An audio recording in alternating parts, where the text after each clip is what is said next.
And we are back in the studio with Lisa Waterslane in the studio. She comes each week with your garden question. Just what are your neighbors talking about? What are other gardeners in the community throughout this central highlands of Arizona talking about? Welcome, Lisa. Thank you. Fabulous hair, my darling. Fabulous. My goodness, you look young and vibrant. Just got it done, so it'll look like this for about an hour. Nah. I love pretty blondes. Always have for the last 35 years. Thank you, dear. Mm-hmm. I've been more than just blonde. I've been a redhead, been a brunette. Yep, you got fabulous hair.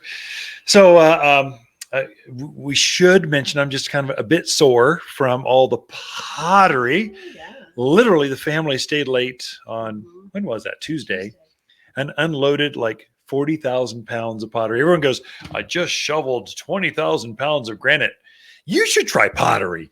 They're locked in together with cardboard and carpet, and so hard to get apart. they're hard to get apart to keep them from breaking. So, but boy, one of them it's got to be 4 or 5 feet tall, just ginormous, beautiful.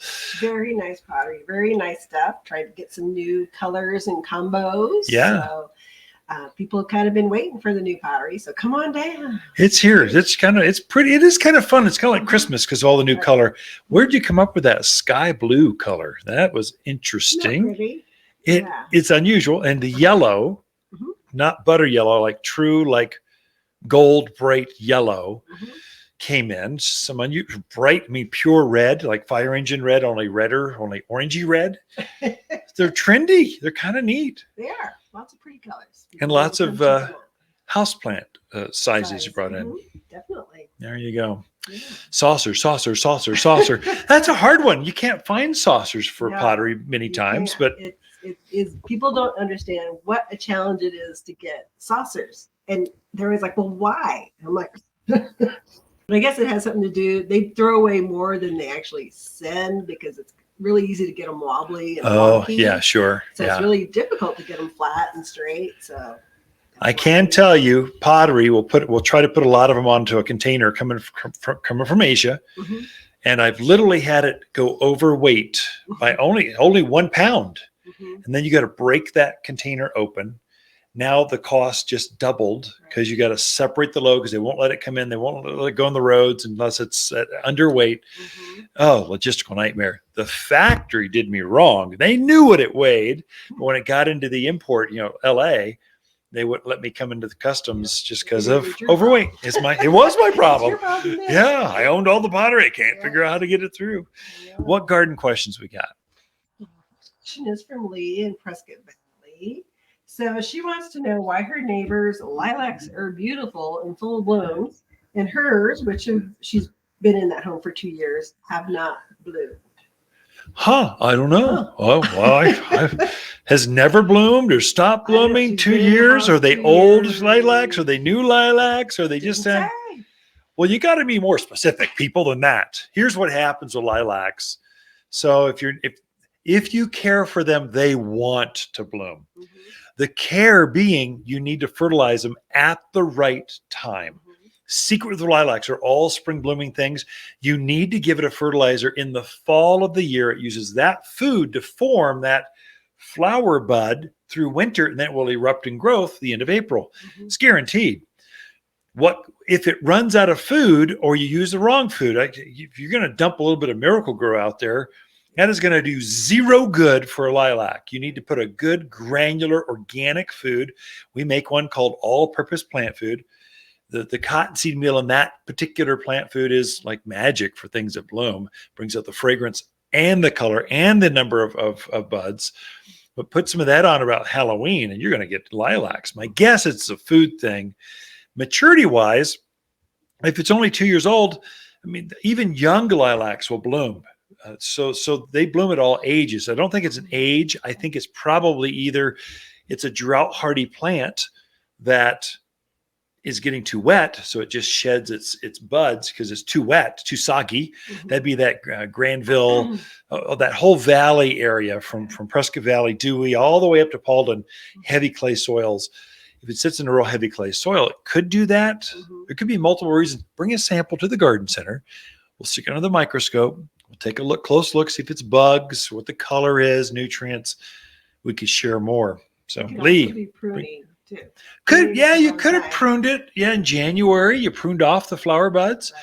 But yeah, it's pretty obvious. You see that big nodule at the You think it's obvious. well, that's true. Okay, there you go. Could be pruning. Sometimes you'll see flowers come out the sides, and off the top there's none. Right. That was a pruning blunder. Mhm. That's an easy one. Fertilize in fall. Don't prune it until after It's blue. the blooms. You always prune lilacs after they're done blooming, like in May. All right. Let's hope we helped her. I hope. Next question is from Tom. He's looking for a fast-growing evergreen that will help screen the road, but won't block his view. Oh, well, okay.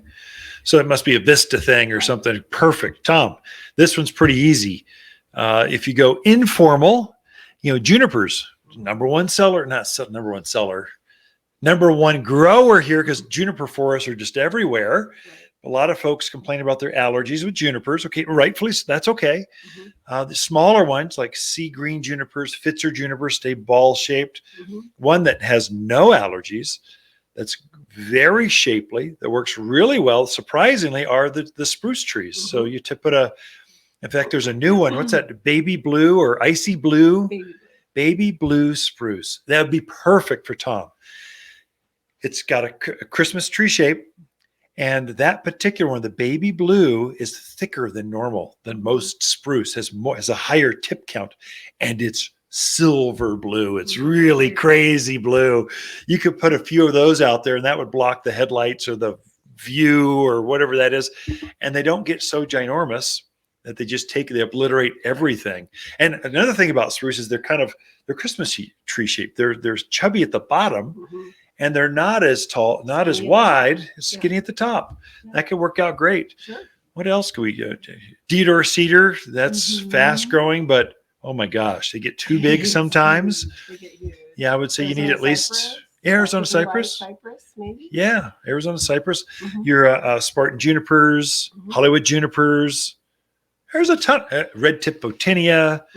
They're all evergreen, fast growing, blocking kind of plants. I would say come and Tom, it's time for a trip to the garden center. Stop asking questions, get in the car, come across town, and we'll give you the grand tour that'll fit your yard. Very true. All right. Last question is from Jackie Prescott. She wants to know, can you grow honeysuckle as a ground cover? Oh, good. In a full hot sun spot, and how often would it need to be watered? Yeah, that's actually a good question. So yes. They can grow as a ground cover, or many times they're trained up fences, that kind of stuff. Either way, they actually probably more popular as a ground cover. So you put them in the ground. The great thing about honeysuckle is they're drought hardy, and their foliage grows and shades the ground so the sun can't sunburn the ground. So they're super efficient on water. I would say if you took that particular vine, water it, put it on the same system as your tree system. So trees you're watering about once a week, deep soak. That's perfect for honeysuckle. All varieties. So we probably have, 6 varieties out there. So there's purple foliage, red, lemonade, traditional Hall's honeysuckle. That's the one that as a kid you'd take the stamen out, suck on the nectar, that kind of stuff. They're pretty evergreen ground cover. All bloom basically the same kind of flower to it. Any of those you treat the same way. Pick your favorites. And I would say if you really want a fast grower, stick a big 5-gallon. We grow them up on stakes. And then when it's all planted, take those stakes out and just spread out those vines, and it will instantly take up 4, 5, 6 feet of space. And then it will just grow from there. So great choices. Good questions. All right, Ken and Lisa Lane, the Mountain Gardeners. Be right back after this.